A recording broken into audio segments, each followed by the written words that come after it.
इस वीडियो में हम समझेंगे कि सरचार्ज क्या होता है। सरकार 3 तरीके से टैक्स वसूलती है, एक तो टैक्स, एक सेस और एक सरचार्ज।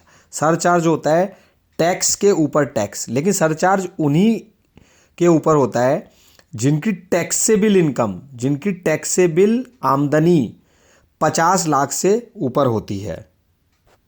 अगर आपकी टैक्सेबल इनकम, टैक्सेबल आमदनी 50 लाख से कम है या 50 लाख है तो आपके ऊपर सरचार्ज नहीं लगेगा, लेकिन 50 लाख से ज़्यादा है तो सरचार्ज लगेगा।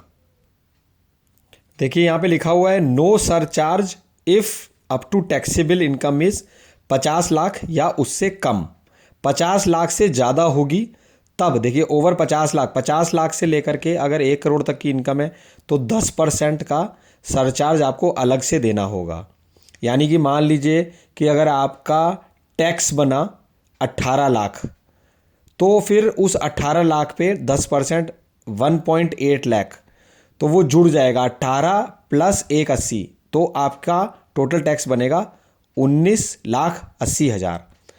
तो ये सरचार्ज टैक्स जो है, जितना टैक्स बना उसके ऊपर फिर अलग से और जुड़ता है।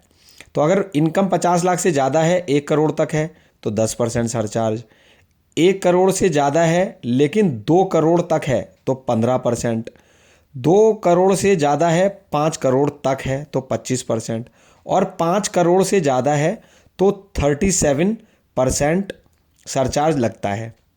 लेकिन अगर आपने न्यू टैक्स रिजीम को ऑप्ट किया है तो ये 37% की जगह 25% हो जाएगा।